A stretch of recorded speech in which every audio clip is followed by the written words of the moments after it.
Greetings and salutations, everybody. Welcome to the best damn movie-related show on the planet Earth, the John Campea Show, coming from right here in our quaint little studio. I'm, of course, your host, John Campea. I'm joined, of course, by our technical director, Jonathan Voico. Told you I'd be back. Writer, director, producer, Robert Meyer-Burnett. You go, Warner Clockwork. And most importantly, you guys are here. Thank you so much for being here and making our little show part of your day. And listen, guys, we got a whole bunch of stuff to talk about here today, so we're going to get into it. But before we do, I've got a little bit of housekeeping to address. And that is, of course, the continuation of the movie meetup tour. It is, of course, moving on, as you can see here. We've got movie meetups coming up. See, we got a new little logo for the movie meetups as well. And they are progressing in a couple of weeks, and we're going to be starting off the new leg in Columbus, Ohio on Sunday, May the 24th for a 6:30 p.m. screening of Mandalorian at the Marcus Crosswoods Cinema. Then, 2 days later, on May 26th, that's a Tuesday, we're going to be in the New York area at the AMC Roosevelt Field 8 to see a 7:20 p.m. screening of Mandalorian and Grogu. Again, that's on Tuesday, May 26th. The very next night, we're going to be in the Boston area at the AMC Braintree 10 to see a 7:15 screening of Mandalorian and Grogu. That's, of course, Wednesday, May 27th. And then a few days later, we are going to be in Toronto, Ontario, Canada at the Cineplex Cinemas Queensway and VIP for yet another screening of Mandalorian and Grogu. Lucky you guys, you only have to see it once. We're going to see it 4 times. For a Sunday, May 31st screening. Now, we do not have a specific time yet because the Cineplex Theater in Toronto has not yet posted show times for the 31st, but that will be the day that we're there. Keep your eyes open. Now, the way the movie meetups work is very, very simple. You simply, if you want to go to one of these, just go to the movie theater's website and buy yourself a ticket as normal, and we'll be at that screening too. And then afterwards, we're going to hang out for an hour or so out in front of the theater to meet people, take pictures, that sort of thing. And by the way, I know the theaters are already almost sold out. I mean, I think there's still a couple of tickets left in all 3 of the theaters so far. But if you want to go, but they're sold out, you can still come and meet us after the movie if you'd like. Just try to do some math and figure out what time the movie will end, and you can come and meet us there, and we'll take pictures and say hello. And we will look forward to seeing all of you guys out on the next leg of the movie meetup tour. By the way, I think in New York, I think Harloff is going to come and join us. Oh, nice. Yeah, Christian Harloff is going to join us out there, so we'll look forward to seeing him there. All right. With that all down, guys, let's get things started off here today, and we're going to start off with this. Finish him. Mortal Kombat. I wish I had that sound clip. Oh, yeah. Kombat. Test your might. Mortal Kombat 2. Didn't know if you knew this. There's a second one coming after the trash heap that was known as the first one. Oh, my God. That last one from the 2021, is that when it came out? Yeah. Oh, my God. That was terrible. I was so excited about that. So excited about that movie. Terrible. Somehow, some way, that movie managed to get a 55% critic rating, which is not good, but I mean, it's way better than it deserves. But the full reviews are now out for Mortal Kombat 2. And as of this recording, it may change later in the day. As of this recording, Mortal Kombat 2 is holding a much better 77%. Nice. Which is a significant improvement over the previous one. Yeah. And of course, we talked about the initial social media reactions about a week or so ago, and they all seem pretty positive. So 77%. Let's go over and see what some of the critics are saying about this, shall we? We're going to start off here with RogerEbert.com. They liked it. Said it makes good on its grisly promise whenever its meat puppet or protagonists stop talking and start pummeling each other. Meat Puppet. I like that. There's a band called Meat Puppets. Film Feeder liked it. They said the filmmakers are simply a couple of kids in a sandbox playing around with their many action figures, and this is the delightful result that comes from a clear place of passion and admiration for these characters and the wacky world they inhabit. Hollywood and Toto did not like it so much. They said Carl Urban brings attitude to dizzying displays of video game fighting and plot chaos. So why is that bad? Yeah, why is that? Doesn't sound so bad to me. Inverse, pardon me. Inverse liked it. They said Mortal Kombat 2 does precisely what a film based on the series should do best, which is provide staggering martial arts action and stomach-flipping gore set against the backdrop of a plot that is monumentally dumb and nonetheless entertaining. That right there, whether or not the movie actually delivers, we'll find out in a couple of days, but that right there is exactly the target you should be aiming for if you're making a Mortal Kombat movie. Yeah. Like that sounds exactly what it should be. That sounds 5 out of 5 to me. All right. Andrea liked it, said Mortal Kombat 2 works, but only in fits and starts. The fights, the films, raison d'etre, I'm not sure what that word is, Raison d'etre. are poorly integrated into the story. It's like a shoddy DIY project. Then Multiverse of Color liked it. They said, although a significant improvement over the first film, the same fan service that makes the film more enjoyable for game lovers also makes it less likely to connect with a broader audience. I suspect that's going to be a challenge for anybody making content based on previous IP, particular video game IP. Like if you please the wider audience, you're risking alienating the hardcore game fans. If you target to please the hardcore game fans, you may be alienating the rest of the audience. It's a fine balance, but overall they seem to like it anyway. Courtney Howard did not like it, said with an overabundance of characters and barely enough interest in properly developing them, in addition to a thoroughly contrived narrative that puts its dumb, dense plot above action and spectacle, the kicks and punches fail to land. Rachel disagrees. Yep, a CBR did like it. A whole lot of fun and a reminder that sometimes movies are meant to simply give us a break from the world and bring us joy through all the chaos. My buddy Edward Douglas, the Weekend Warrior, liked it. He said Mortal Kombat 2 is better than the previous movie, while still suffering from some of the same general problems, particularly the ridiculous number of characters that are impossible to keep track of. And we'll end off here with Blu-ray.com that liked it. They said Mortal Kombat 2 offers no noticeable creative gains in screenwriting, but it remains an entertaining endeavor, returning to the violence of it all with a more capable lead actor in Carl Urban. All right, now, the full reviews now, because, you hear the initial reviews, and when people come out and they're giving their quick Twitter thoughts, they tend to lean on the more positive side, and they'll save their more critical thoughts for when they do their full reviews. The initial reactions were pretty positive, but I have been waiting to see what the fuller reviews are, and it's 77%. Again, by the time you watch this, maybe it's a little bit higher, maybe it's a little bit lower. It sounds like a marked improvement. But one of the consistent things that were in the initial reactions out of the theater and in the majority of these reviews is apparently they decided to make this movie really gory. They decided to go like full on with the gore, which in a game that one character, upon the yelling of the infamous words, finish him, literally punches in, and Doom to, in his Secret War things, literally pulls the spine out of Thanos. I mean, that happens in the game. You expect maybe there could be a lot of gore. Sounds like there are a lot of gore. Now, listen, I gotta say, I really have liked especially the last trailer. For those of you who remember, though, they also showed us a presentation for Mortal Kombat at CinemaCon, and I wasn't thrilled with the presentation. I didn't think it was as good as what just the trailer was. But still, the overall sentiment here, Rob, seems to be pretty positive. I mean, everybody's saying this ain't Shakespeare. If you're looking for a great script, this isn't the place. If you're looking for great deep characters, this isn't the place. But if you're looking for a lot of gore and a lot of action and some dumb one-liners done in an effective way, sounds like this is the movie. What are you thinking about the reviews that we're reading here? And is anything standing out to you or anything surprising you? Well, I always talk, John, about watching movies at scale. Right. You watch a movie for what it is and what it's trying to be. So if I'm watching Mortal Kombat 2, I have a certain expectation that it's going to be goofy fun, it's going to be violent, it's going to be funny, it's going to be wildly entertaining on a certain level. Like when I watched the Roger Corman movie Galaxy of Terror, which is a low-rent alien ripoff that's much better than it has any right to be.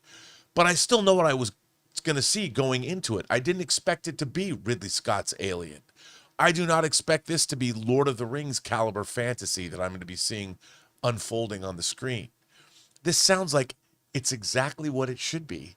And I have tickets for it already on Friday, and I can't wait to go see it because I want, I thought the thing about what we saw at CinemaCon, the really interesting thing about it was I wasn't thrilled with it either because I didn't The presentation. The presentation. Yeah. And it's a longer scene of Johnny Cage fighting, but it kind of didn't make sense to me. It made no sense. It made none whatsoever. And that was the thing. I'm like, I don't get the context of this because suddenly he's an actor, but then he could get his ass kicked and then he could suddenly fight.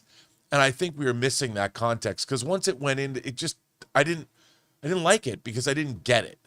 Maybe that I will not feel that way when I see the whole Maybe movie. if we see it in context. Yeah. So what Rob's talking about, there's this scene that they showed us at CinemaCon where Johnny Cage, played by Carl Urban, a bunch of heroes go to see, I think the character's name is Braca.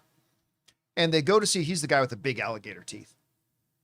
And like, someone's going to fight him. And turns out Johnny Cage is the one he wants to fight. Johnny Cage's like, I don't want to fight this monster or whatever.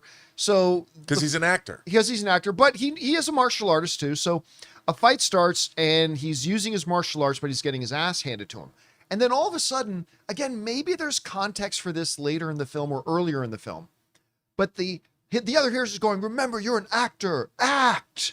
And all of a sudden he's a better martial artist. Right. Yeah. And now he starts kicking Braca's ass. And I'm like, this doesn't make any sense. And it wasn't cool martial arts. It didn't feel cool. No, it was goofy. Yeah. So maybe the rest of it, because as much as I didn't like the first Mortal Kombat, not the classic with Christopher Lambert. I'm talking about the one from a few years ago. Even though I didn't like that movie, there was some pretty good martial arts in it. Yeah. And so I expect and I suspect we're going to see some really good martial arts, even though I didn't really love that one little scene they showed us. But maybe gets better. But listen, this one's got a significantly better critic rating than the last one did. Yeah, and it's not like Mortal Kombat brings with it deep lore. I mean, people say, well, the other ancillary novels. I mean, if you really want to get into the weeds of it, there is a lot of lore to it. but not in the game. Right. In the game, especially not in the early iterations. Yeah, of the not game. in the early iterations. No, and so I don't want to go back and read novels about the Mortal Kombat universe in order to say, well, I expect more from this. I want the game, man. Give me what I put my quarters in. Well, guys, question is for you. What do you think? I mean, from all the sounds, it looks like Mortal Kombat 2 is an improvement over the original one. I'm going to go see it tomorrow. So hopefully it'll deliver because I love me some Carl Urban. I got really excited when I heard he was going to be in it. Whatever you guys think about this, jump down to the comment section below and let us know your thoughts. All right, guys. With that down, let's move on to this, shall we? Matthew Lillard has been a guy that everybody just remembers fondly, hasn't gotten a ton of work and stuff like that. And then all of a sudden, for no reason whatsoever, super likable guy, by the way, Matthew Lillard. I've only had a chance to meet him once or twice. Always really pleasant dude. Really nice guy. Out of nowhere, Quentin Tarantino, unprovoked, for no reason whatsoever, just decided to bash on Matthew Lillard, calling him like the worst actor in Hollywood. Again, for no reason. There was no context existed that called for Quentin Tarantino to do that. One of the unforeseen repercussions of that has been, though, a massive Lillissance has been going on. As Matthew Lillard, first of all, had people crawling out of the woodwork to express their support and admiration for him. I think Ryan Reynolds even put him in a Mint Mobile ad. Right.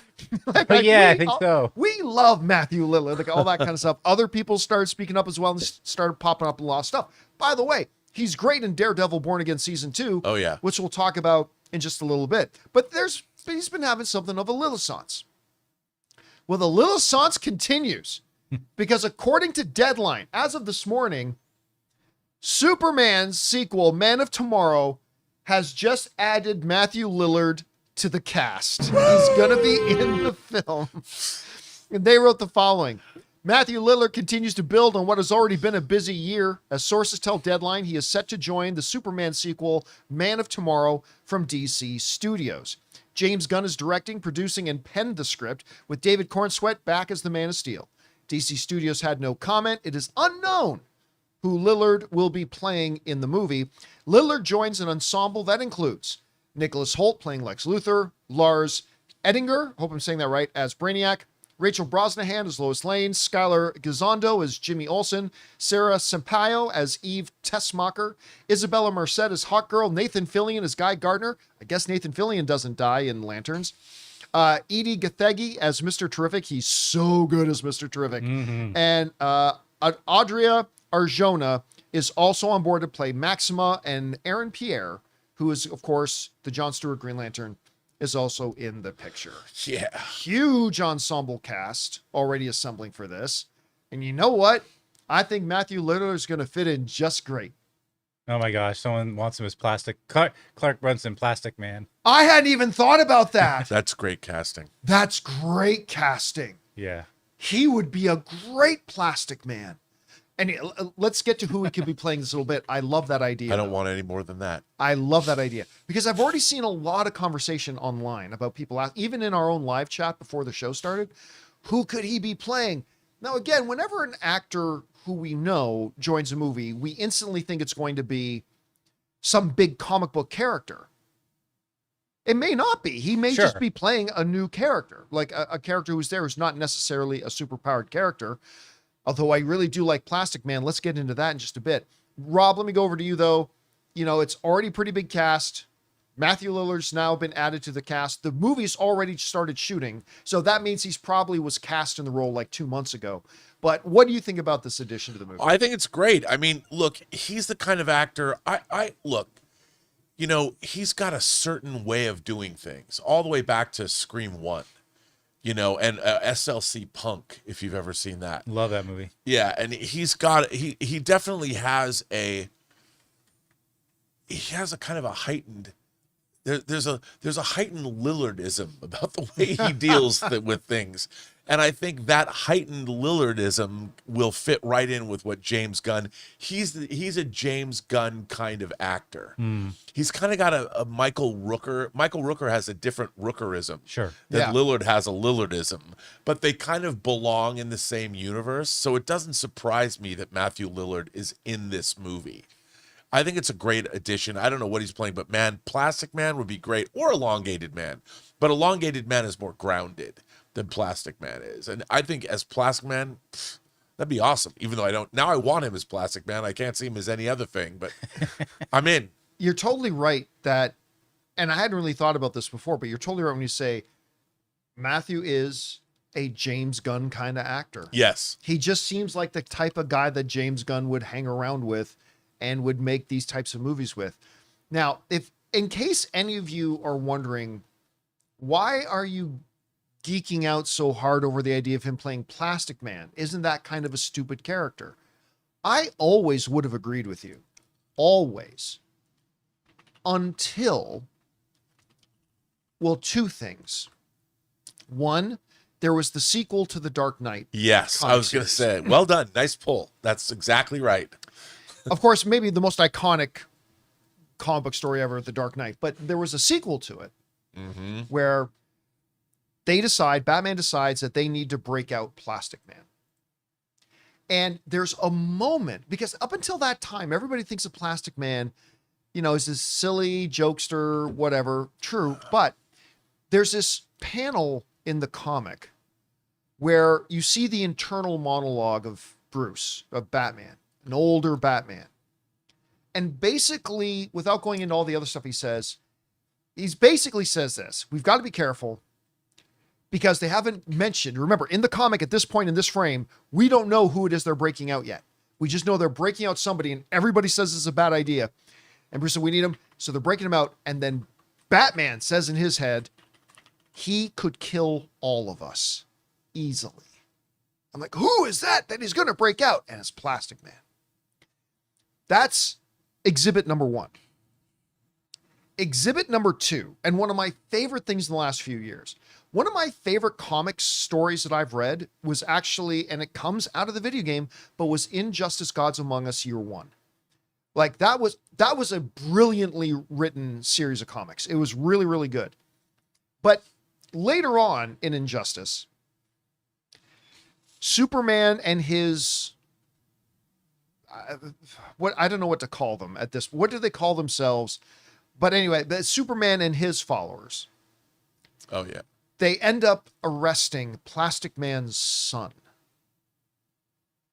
And remember, at this point, Superman's killed a lot of superheroes. He's ruling the world. Everybody's afraid of Superman and blah, blah, blah. And they arrest Plastic Man's son. And Plastic Man doesn't give a shit who Superman is. It is brilliant. He marches into Superman's throne room surrounded by Cyborg and Wonder Woman, all these people on Superman's side. And like, he is not impressed by Superman. And he there's this great frame where he literally gets right up, right there it is, Jonathan with the pull. He gets right up in Superman's face. And it's like, you're going to give me my son. And anyway, it's just, he's awesome. The character is, and the fact that he's so unbalanced is perfect. And now that you mentioned Matthew Lillard playing him, I'm kind of geeking out about the idea. I mean, Rob, can you think of anybody else? If we were going to go along the train of, okay, let's assume he's going to be playing a known character, which we shouldn't assume, but just for the sake of this discussion. It's tough to be. I'd have Who else to do you look. think he could play? I mean, I'm thinking you could play a cosmic character, maybe somebody from the Legion of Superheroes coming back from the 30th century, but there's so many to choose from. I mean, it's hard.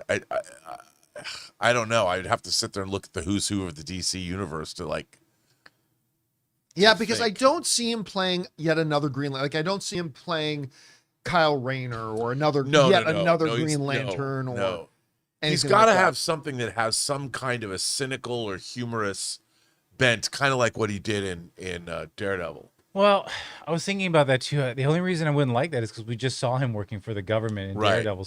So then he'd be working with Maxwell Lord. Yeah, you know what I mean? Or I don't want to see him working with why can't I think of his name? It was from Peacemaker. He was trying to track Peacemaker down. Oh, yeah. What's his name? The guy's dad. The guy who Right. Rick Flag. Rick Yeah. Flag. I don't want to see that because he's already No. kind of in that role for Marvel. But he could be a politician Yeah. because, being a CIA dark op is different than playing a senator or something like that. Could play something along those lines. We got a Captain Boomerang from Michael Preston. Some like a but- Captain Yeah, Boomerang. that's not bad. But now look, it's 99% chance it's not going to be Plastic Man, but I'm kind of obsessed with that idea. now. Yeah. I think it'd be pretty good. Anyway, guys, question is for you. What do you think about this? It's been announced that Matthew Lillard is going to be joining the upcoming Superman sequel, Man of Tomorrow. We don't know who he was going to play. We're Sure. just kind of geeking around here about it. But whatever you guys think about it, jump down into the comment section below and let us know your thoughts. All right, guys. With that down, we're going to play ourselves a little round of a game we haven't played in a bit. What's more likely? The way What's More Likely works is really simple. We asked you guys to send in a couple of scenarios and ask if one thing was more likely than the other. And Rob and I are going to tell you which one is which. So Jonathan's got a few of your scenarios that you guys sent in gathered in front of him. So Jonathan, what we got up first? All right, Rob, as always, we'll start with you. What's more likely in the scenario? The antagonistic Anonymous is Tom Holland's Spider-Man meets RDJ's Doctor Doom at the end of Brand New Day, or Peter gets the symbiote suit at the end. That's interesting. I'm going to say, look, and I say this because in the original Secret Wars from the 80s, that's where the symbiote suit came from. But since we know we don't have the Beyonder and we're not going to that world, we're going to a different world, as an homage to the original Secret Wars and leading into Secret Wars, I think it's more likely that he gets the symbiote suit. That's what I think. Yeah, look, I'm not going to pussyfoot around it. He doesn't meet Doctor Doom at the end of Spider-Man. Just going to let you know, he does not meet Doctor Doom at the end of Spider-Man. I don't know exactly what does happen at the end of Spider-Man, but I can say with fair confidence that he does not meet Doctor Doom at the end of Spider-Man. I also don't think it's likely that he gets the symbiote or meets the symbiote or whatever. I don't think that's likely. I don't either. But in the game of which is more likely, well, since I think the one is a nigh impossibility, I'll have to go with the one that at least has a chance. And I think the thing that has a chance is the symbiote. Again, I don't think they're going to go that way, but that has a better chance of happening than him running into Robert Downey Jr.'s Dr. Can I ask you a further question? Yes, sir. Do you think in a post-credit scene for Spider-Man Brand New Day that there will be something that references the coming Doomsday? No. I think it'll be something that pays off later. But remember, Marvel has not always done post-credit scenes that necessarily foreshadow something later. Right. Yeah. They have often done post-credit scenes that are just fun buttons at the end. That's true. What's that? That's true. Yeah. Yeah, like Jeff Goldberg. Is it Goldberg? No, it's Jeff Goldblum. Yeah, Goldblum. Jeff Goldblum at the end of Thor Ragnarok. It's like, yay, we won. Coming out Or at the Bruce end. Campbell at the end of Doctor Strange hitting himself. Yeah, so and they've done that several times throughout the MCU, right? So it's very well possible that we get to the end of Spider-Man and they do a post-credit scene that is one of those. Now, they could do something that foreshadows something a little bit later, but I don't think it's going to foreshadow anything in Doomsday. No. But again, I don't know. I'm just guessing. We're just guessing. Could be right, could be wrong. So we'll have to see. Well, I have it on good authority that Matthew Lillard's playing the symbiote. So Matthew Lillard, he's popping up in everything else right now.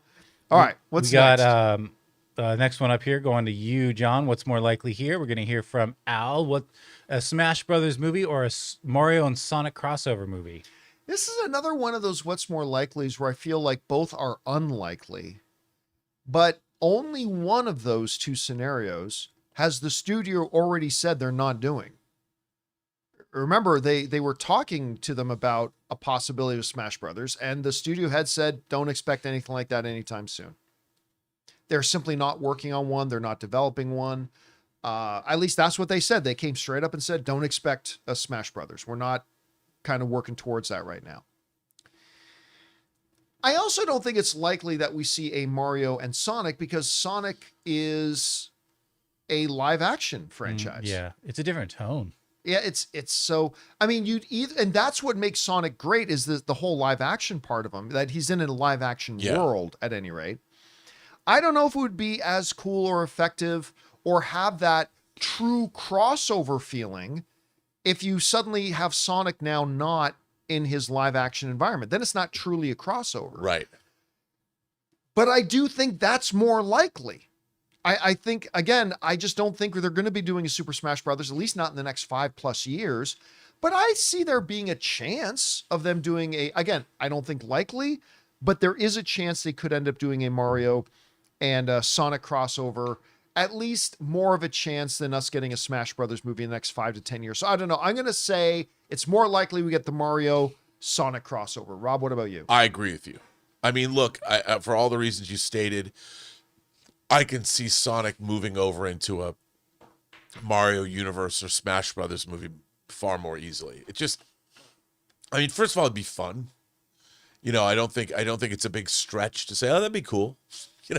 So I think that you're right about that. I mean, I don't have much more than that. I mean, that's all I got for you. All right. By the way, just complete side note. Alton Wong in the live chat is saying Matthew Lillard playing Quentin Tarantino. That would be delicious if they Making did his 10th movie. All right. I could see him doing that at SNL. That'd be great. Yes, Yeah. 100%. All right. All right. What's next? Rob, back to you. What's more likely here from Chris Miner? What comes first, MCU X-Men cast announcement or DCU Batman announcement? Oh, I think an MCU X-Men cast announcement, because if we are getting Sadie Sink as Jean Grey in the Spider-Man Brand New Day, everyone seems to think that I don't believe that 100% yet. Right, because maybe about 90%. But if that's true, and we know that they've been working on an X-Men, Jake Schreier is the director of this X-Men movie that they've been working on. It wouldn't surprise me if we get an announcement as soon as, say, Comic-Con for who the new X-Men are going to be, because Spider-Man Brand New Day will be coming out the next week. Comes out, what, the 30th, 31st?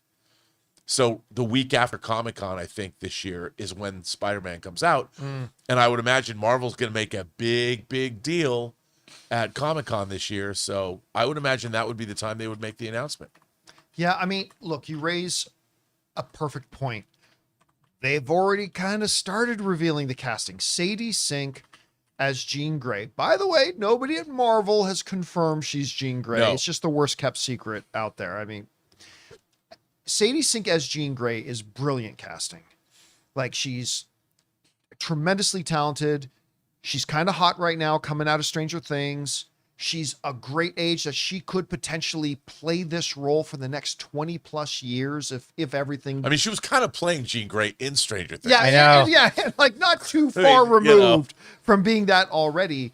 She's a tremendous pick for the role, especially understand, like, some people, I've seen some people mention they should get so-and-so to play Jean Grey, but that actress is like 41, Yeah, which is no. perfectly fine if you're doing a 1 or 2 shot X-Men movies. But if you want somebody who's going to play the role for the next 15, 20, maybe 25 years, like a Hugh Jackman, then this is the right age to get her at.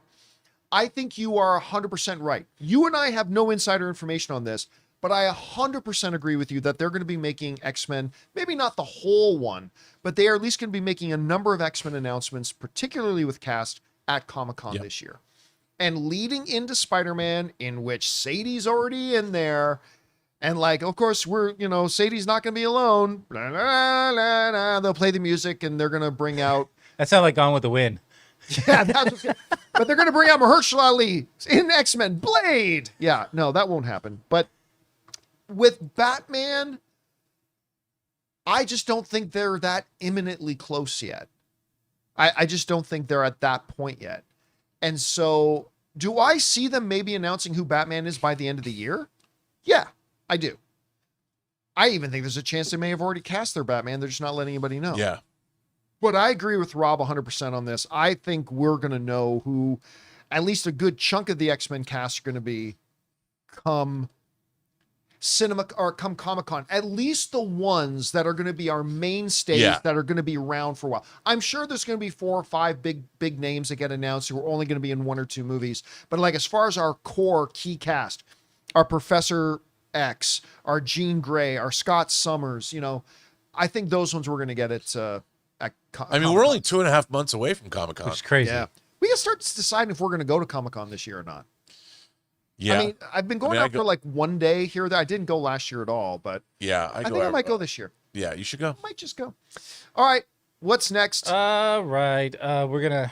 Gosh, is that? Yeah, it's back to you, John. Is it? What's more likely here? We're gonna hear from Chris Miner. Nope. We're gonna hear from King Churros.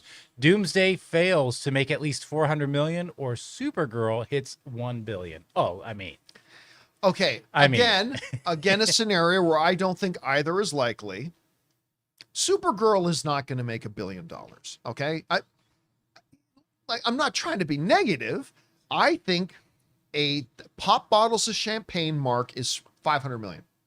I think they're going to be good anywhere between 400 and 500 million. You hit 500 million or more with Supergirl, you pop bottles. $1 billion is not in the cards. However, worldwide, Doomsday may make 400 million on its opening weekend. Yes. Yes, it will. I mean, It's while it insane to is think, but it's true. highly unlikely that Supergirl hits $1 billion, you can at least say crazier things have happened. Like, the reviews start coming out and they're saying this is the best thing since Godfather 2. It's something happens, the right ad campaign with that damn crypto. I mean, it's highly unlikely, but we have seen stranger things. Again, Doomsday is going to cross 400 million worldwide after its first weekend, at least by Tuesday or Wednesday of its first week.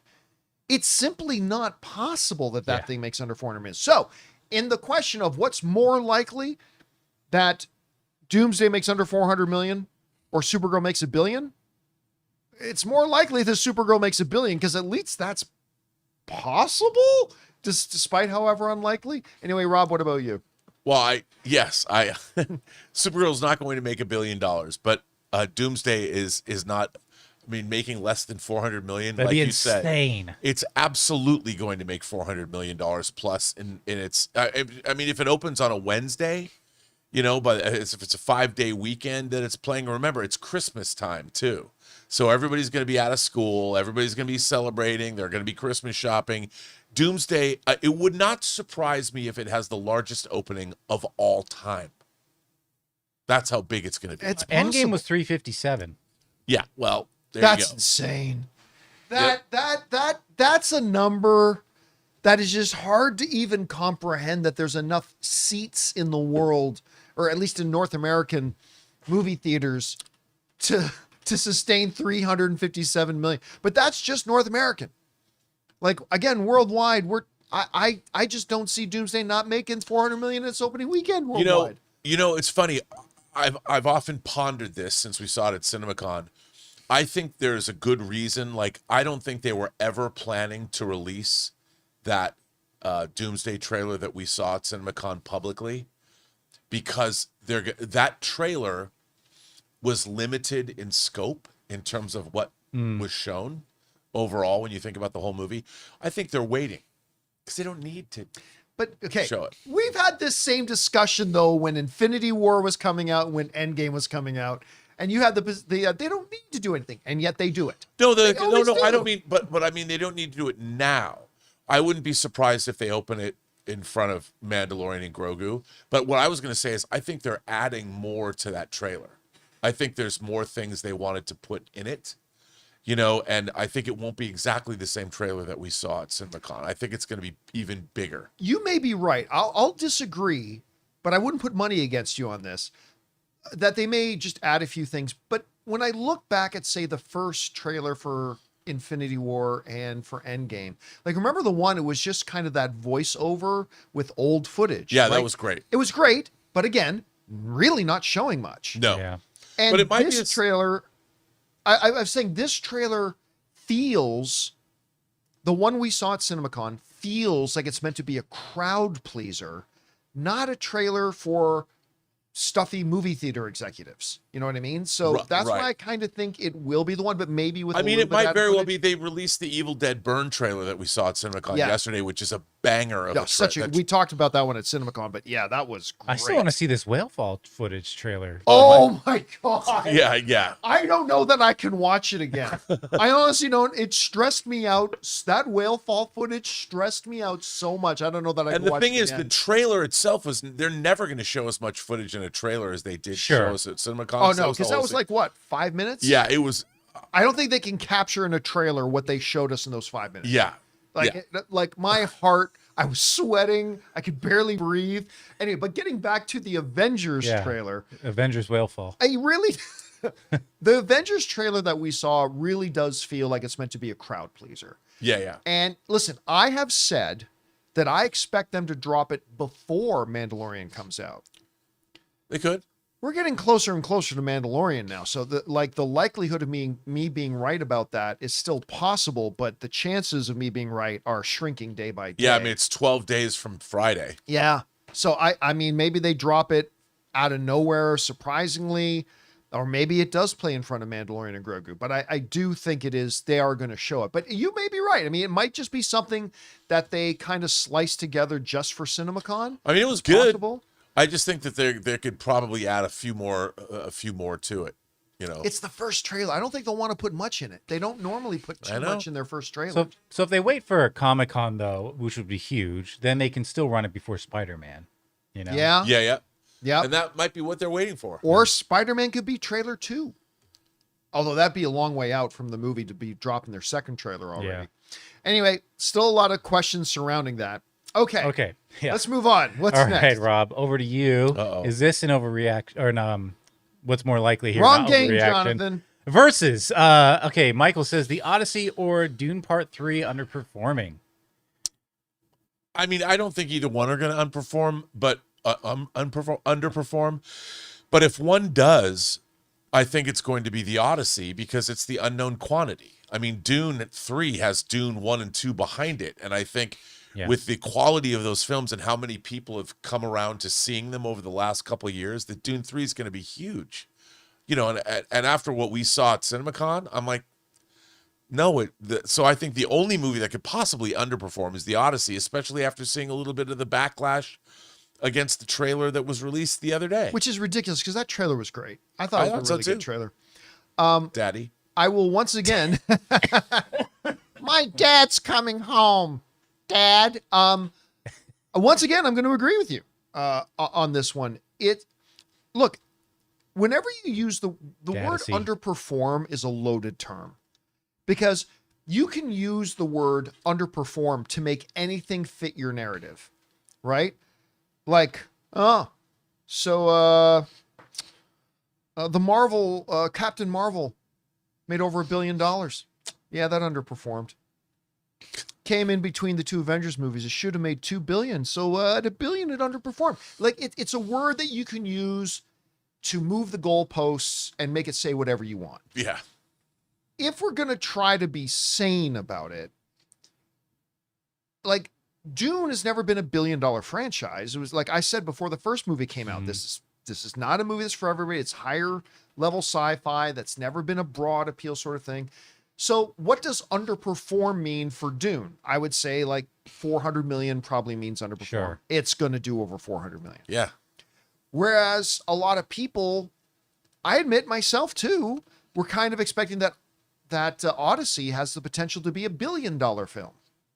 So if gets a huge audience out to it and makes 700 million, are there going to be people who move the goalposts and come out and say, well, wow, that underperformed. $700 million. But I'm going to say with the scale of expectations, I got to agree with you. I think the one that has the higher chance of underperforming is the Odyssey. I just don't think like anybody who's rational is looking at Dune, and I think Dune does clear $700 million. The second one did too. I think it becomes the highest grossing out of them. That'd be and amazing. like you said, Rob, Dune is the third part of an Oscar-winning, beloved franchise that people who watch it love it. And this is the first Odyssey that we're getting. So again, I don't think either are going to underperform, but which one has the higher chance of underperforming? I'll say the Odyssey. Yeah. All right. What's Final next? one here. Over to you, John. Is I don't even know what we're playing. I'm just going to read it. Logan Albert says, well, what's more likely? Yeah, what's more likely? Daredevil Born Again gets renewed again or gets canceled after season 3? That's the $1 billion question. Now we're going to talk about Daredevil Born Again season 2 in just a second. There are two things that are true at the same time. Truth number one, from a subjective point of view, Daredevil Born Again season 2 was fantastic. But again, we'll talk about that in a minute. What is also equally true was that not a lot of people watched it. I mean, more people than watched the John Campea Show. But, it never cracked the Nielsen top 10. We did a story on this a little while ago that the third-party analytics company said it's dropped by like 50% from season 1, despite the fact that it's really good. My guess right now, just a guess, I don't think we're going to see Daredevil season 4. And as a matter of fact, if they hadn't already been in production of season 3, I'm not so sure we would have gotten season 3. At some point, it's a business and you got to look at return on investment. And now, granted, Daredevil is not the most expensive show they make, so you don't need the biggest audience, but you need an audience. And so my guess is, which is more likely, that it gets renewed for season 4 or that it gets canceled after season 3? Right now, unfortunately and sadly, my guess is that it does not get a season 4. That's my guess. Rob, what about you? Okay, I'm gonna go along with you. I'm gonna say it probably won't get a season 4, but also remember a lot of the streaming, the formula for streaming shows is 3 seasons and out. Yeah, because you have to renegotiate. Off sometimes too. Yeah. But so we know they're getting a season 3, but I would say this: there is a possibility that streaming shows could suddenly pick up steam when you least expect them to. And I think, look, if Daredevil were to appear in Spider-Man Brand New Day and it was a continuation of what we saw in this season, or it could be the sense that people might hear about how well or how good the show is and catch up with it moving into the summer. You just never know. And I think as people get more, we've got Spider-Man, we got Vision Quest coming out between Spider-Man and Doomsday is coming. Maybe there'll be a renewed, interest in the MCU, and people be like, I got to go back and watch Daredevil, and we'll find that it'll get an audience, like a Suits. No one thought Suits was going to be, and it became an old show. So you never know. But that said, I do think that we're not going to see a Daredevil beyond season 3 of Born Again, but that doesn't mean we won't see another Marvel show that has Daredevil in it. Yeah, I'll bet against that too. The numbers just aren't there. I mean, you are right. The Suits phenomenon could hit, but you Sure. can say that about any show. Yeah, absolutely. And 99 out of 100 of them don't do it. And the thing that makes me extra skeptical about it is the fact that, and again, we'll talk about it in just a few minutes, is that the season was so good and still nobody watched it.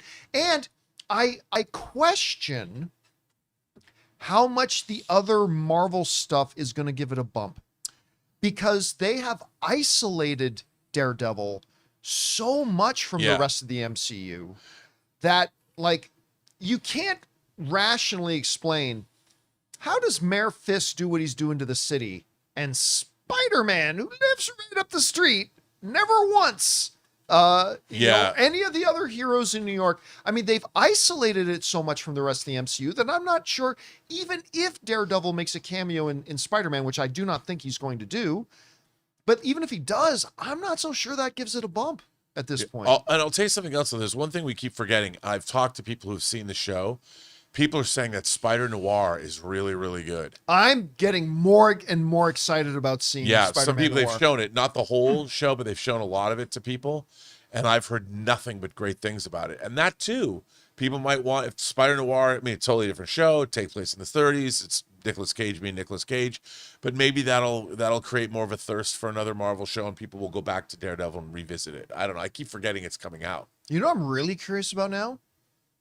Given what the numbers of this season have been, I wonder what the numbers are going to be like for Punisher. Because remember, next week we get that Punisher one shot. Yeah. And we won't know for about a month what the numbers are. And I'm going to be really curious if people watch that or not. Is that leading right into Brand New Day? I doubt it. They're not going to make anything. I don't think they're going to tie anything in. I think there's a time jump from when all this takes place. Yeah. Just because the fact that obviously Peter has some kind of relationship with Punisher, because he's like, go home, Frank. Yeah. I think that this Daredevil thing takes place. We don't know what time this takes place, compared to where Spider-Man takes place. So, well, we know it doesn't take place after Doomsday. No. That much we know. Yes, certainly that much we know. All right, guys. That will wrap up today's session of What's More Likely. Thank you to everybody who sent in your scenarios for us. If you want to see your scenario put on, keep your eye open on the YouTube channel for when we put out the next call for submissions, and maybe you'll see your scenario on the next round of What's More Likely. All right, guys. That down. Let's move on to this, shall we? Daredevil, Born Again Season 2, had its season finale last night, and it is now time for us to give our overall impressions of the series as a whole. I am going to let you guys know that we will probably, I just don't think there's a way for us to review the season without giving some spoilers. So I'm just going to let you guys know here right at the outset, we are probably going to be discussing some of the details of the season and of the finale. And if you absolutely don't want to know anything that happened in the finale till you have a chance to watch it, maybe come back and watch this video a little bit later. But you have been warned, okay? That down, let's go into it. From a broad point of view, I loved this season of Daredevil Born Again Season 2. I loved it. I really enjoyed Season 1. I think more than a lot of people did, but I really enjoyed it. But I think this season, in almost every way, surpassed it.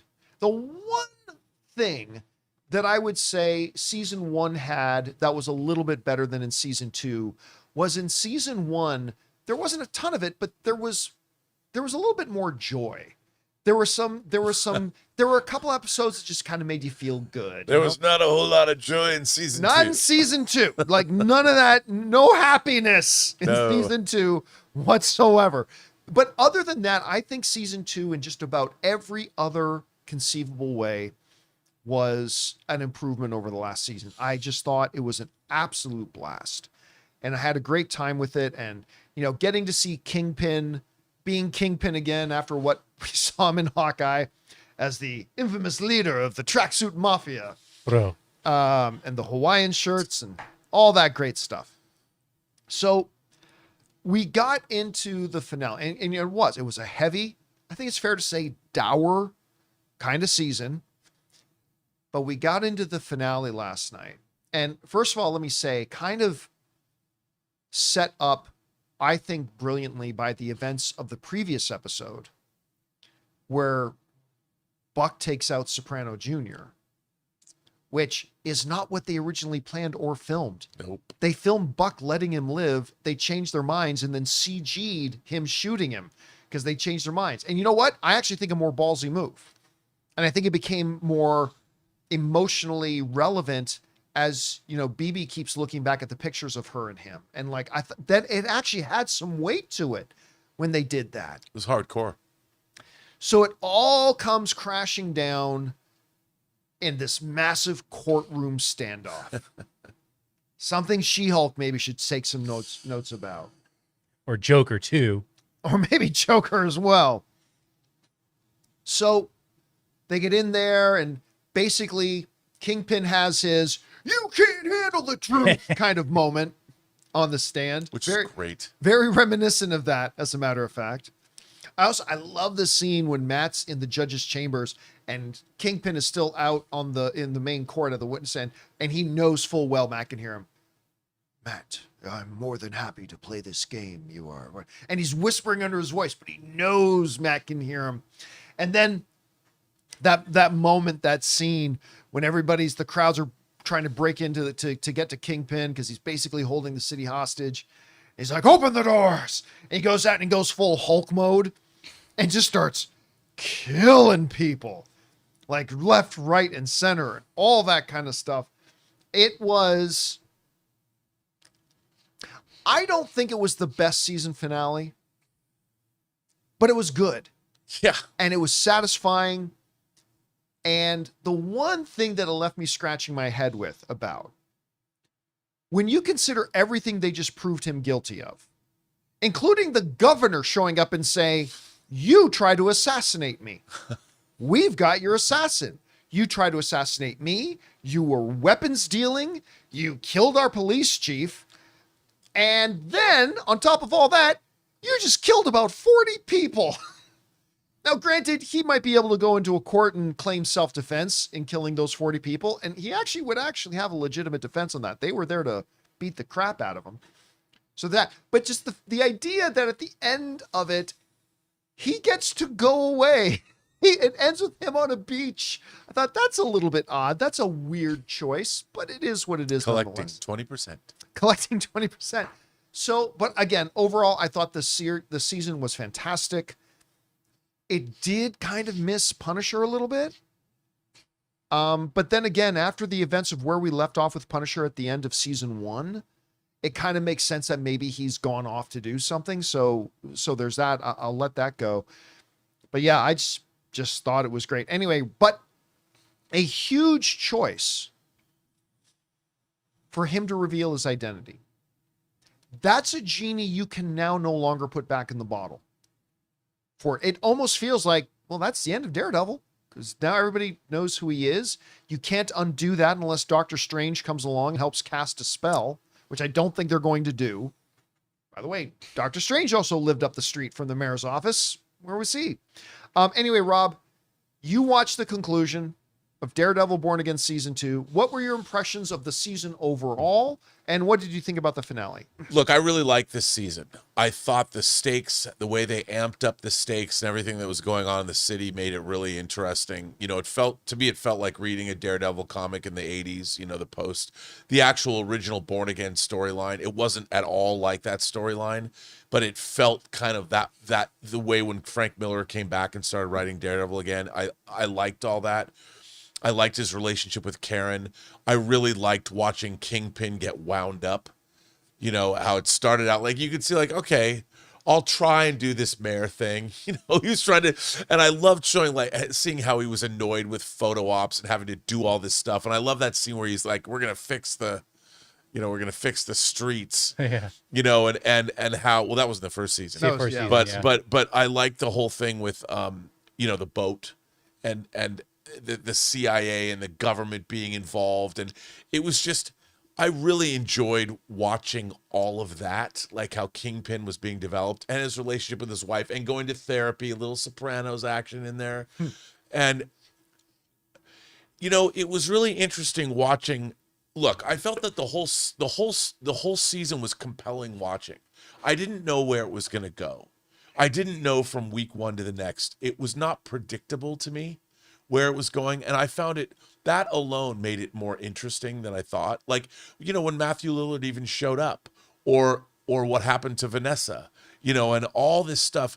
And I thought the ending was, in a way, it was all about justice and what was going to happen and how would this work out.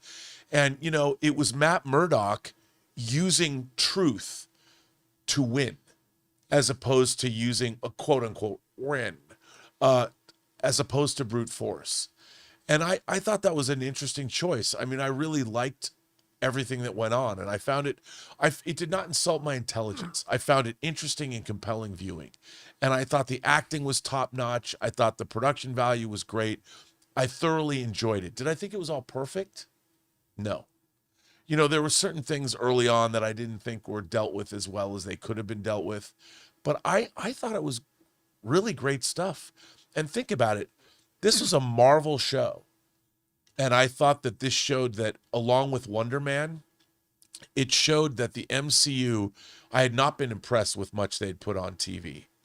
Now I think that they've moved into a better realm. A higher state. Yes. And I think, if nothing else, the 1-2 punch of Wonder Man and Daredevil shows that the MCU now, I'm excited about what they're going to do next on television, Which we know what's next. which is The Punisher. And then- the one shot, but then we got Vision Quest. Vision Quest. Yeah, and I think Vision Quest will elevate even further what they're doing, because I think Vision Quest is going to surprise a lot of people. And I like that. I think Marvel is doing because I felt all their previous shows were sort of ill-conceived. They wanted to make them one thing, but none of them really worked. They just couldn't make it work. I felt that way about a lot of them, but there are three of them I like. Well, WandaVision, yes. WandaVision, I loved Ms. Marvel. I did too. And I thought Agatha ended up being much better than That's it true. had any business But being. I But thought- then you had a lot of the other ones. You that know, simply those are did the not. three shows I felt the way they were conceived is how they were made. Right. You know, they Yes. succeeded. Yes. Like Yeah. they didn't have to change things or mess around, or those three shows felt like, hey, here's what we're going to make, and they succeeded. So I want to tell you what my favorite moment, and I think this is going to surprise a lot of people. My favorite moment of the finale, and it had nothing to do with Kingpin, and had nothing to do with Bullseye, had nothing to do with Karen or Matt or the Vigilante Task Force or anything. And it's actually the conclusion of something that has kind of been a weaker part of the season for me. Therapist girl with the Muse mask oh Yeah, it just goes like, has not hit great for me yeah. through the season. I mean, I do like the idea about saying, like, this major traumatic event that she had has broke something in her. Okay. Yeah. I appreciate that. But there is a shot near the end of the episode that Yep. I thought was so good, which is, of course, she's sitting alone and she pulls out the Muse mask, but she finally puts it on. That's not the part that I loved. Like, okay, she's putting on, we all saw that somewhere she's going to put on the mask. But here's the part that I thought was next level stuff. She puts on the, understanding everything that's been said in the series up till now and everything she stood for and talks about and everything. She puts on the Muse mask and she looks in the mirror and she doesn't see herself with the Muse mask on. She sees herself the way she wants to see herself. Yeah. And I That was thought great. it was a quick moment, but I thought that is next level storytelling right there. Like, I thought that one shot was genius. I thought that was beautifully done. And all of a sudden in that one moment, like if you'd asked me 5 minutes earlier, am I looking forward to seeing that character return in Daredevil season 3? Yeah, I could give or take. After that shot, I'm like, yes. Yep. Now I want to see more of her. And you know, even you see that coming around, the manifestation of it, like when the AG is saying, why don't you and I get out of here? And she like chops him in the throat. Yeah. I'm like, okay, here we go. By the way, I didn't notice. Maybe I blinked. Did Buck make it out? I know he was wounded, but I don't remember. I can't remember if yeah, there was any kind of indication. I want to say he did, but I want to say he did too, but I'm like, maybe I missed it. Yeah, people are saying he did make it. Okay, Yeah. so like, I really like the Buck character. I think killing Soprano Jr. and being, I think all that's just going to make him even more interesting. You know what though? I expected young Tony to die. I didn't. I Yeah, really I didn't, did. especially with the way that he had been kind of evolving and the way him and Buck were starting to get close. I really didn't expect him to die. I knew it was a possibility, but I will admit it caught me by surprise when he pulled the trigger and killed him. So anyway, guys, I mean, I might have walked into that room with Buck holding a knife in my pocket or something. Like maybe I wouldn't have sacrificed myself so easily like he did. here's what I think about him. I think he just knew if he let BB go, there's nowhere he could run and there was nothing he could do. They were going to get him, right? And that's why I think he just accepted it and walked into the room. He just knew. I mean, like, I could run, but that's not going to do me any good. They're going to catch up with me. And so that's probably why he did what he did. I'm just speculating here. But anyway, guys, question is for you. What did you think about Daredevil Born Again Season 2? I loved it. Again, I agree with her. It's not perfect. I had some nitpicks here and there. I don't think it's the best thing Marvel's done. I still think WandaVision holds that crown, but I thought it was really good and I had a great time with it. What did you think about it overall? Whatever you guys think, jump down to the comment section below and let us know your thoughts. And all right, guys, that will do it for today's installment of the John Campea Show. Thank you so much for being here and making our little show part of your day. Big special thank you to all of you guys who spent time to be here with us live. There are thousands of you guys in the live chat. So good having you here. Thanks for talking amongst yourselves and sending. I've been reading along with the show. A lot of enjoyable stuff in there. Thank you so much, guys. I also want to thank our technical producer, Jonathan Voico. All right, see you guys later. Writer, director, producer, Robert Meyer Burnett.